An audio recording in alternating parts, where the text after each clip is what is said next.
they seem to have less time for their kids than before. So, like, I grew up in a family of 12 children, unheard of these days.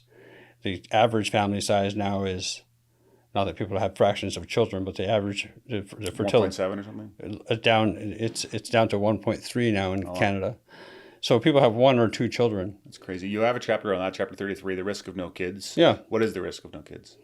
So, so in Canada, it's masked by the fact that we have a lot of immigration. So people are having children at less than the replacement rate. The replacement rate, in order to have a stable population, is 2.1, because not every child grows up to become an adult. So you need to replace the mom and the dad, and you need a bit of extra. So the replacement rate is 2.1. The fertility rate in Canada is one of the lowest in the world, at about 1.3. Some countries it's even less than that. Countries like Japan have, after a long period of, so Japan's a country where people live, they have one of the highest longevities in the world.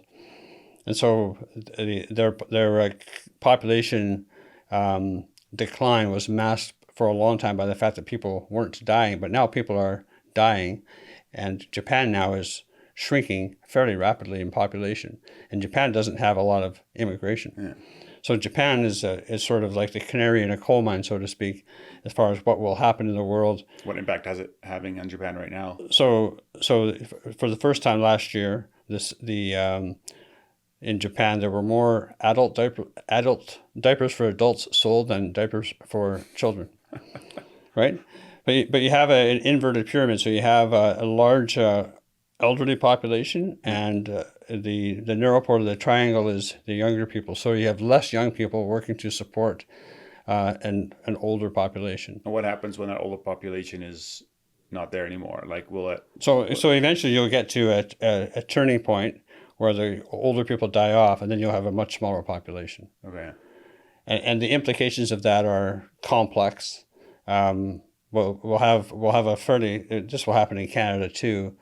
Once immigration slows down here, the largest source of immigration to Canada, do you know, is from India. So that's the largest source of our immigration. Even India, the most populous nation in the world, even India's population is flatlined now because fertility rates in India are plummeting as well. So eventually that flow of immigration to Canada will slow. It'll never stop altogether, probably.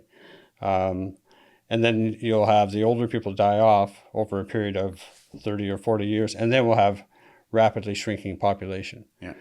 And we don't, and it's really hard to imagine what that's going to look like. Like, I won't be around to see it, but my kids will. They'll live in a world where there are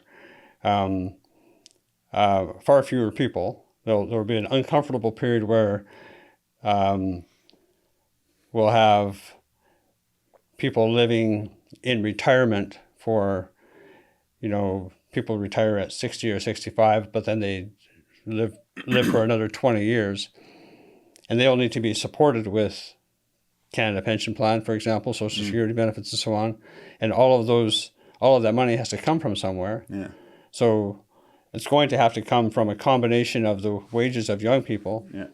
I mean, you've seen that in the last election, how much people voted for the Liberals and the Conservatives. It was like majority young people were voting Conservative, and majority old people were voted Liberal because they're getting the handouts. Yeah. When Stephen Harper was in power, you might know this, but Stephen Harper actually raised the retirement age from 65 to 67, and then Justin Trudeau rolled it back again.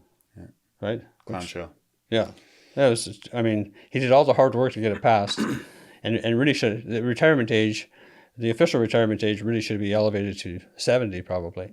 Because initially, when it was set up, the Canada Pension Plan benefit and so on, it was set up at a time when the average person could expect to live to be maybe 75. Yeah. But now it's... You still don't think you should run for office? I never said I would run for office. I know, but I said last time on the podcast I don't think you should. I think you should. You'd be good. You'd be good. Honest. It'd be a disaster. Okay, got a few more questions, but first, Furiously Curious Recruiting. If you run a business and you're looking for some good employees, I think it can help you with my recruiting services. I talk to a lot of people every week and could find someone for you, but also I would advertise it here on the podcast. And usually the people that listen here have same values I do. So if you like my values, you're probably going to get a decent employee. So also, if you're a guy just looking for a good job or a good company to work for, reach out and I'm able to find something for you. So if you're interested in that, reach out to me on social media or my website, or you can text me at 604-703-9045. A couple more things here. I was going to talk about gun rights, your chapter 31, bullet riddled. I like the fact that you are liberal on some areas and conservative in other areas. Or, hey guys, if you enjoy that episode and were blessed by it, would you be willing to support the show? That would help a lot in creating more content, improving the quality of the content, putting the production value, getting more guests on, and me being able to spend more time and energy towards it. So if you're interested in doing that, you can click up here and it'll take you to a support page. But you can also subscribe to the podcast by clicking over here and doing that. Thanks again for listening, and I'll catch you on the next one.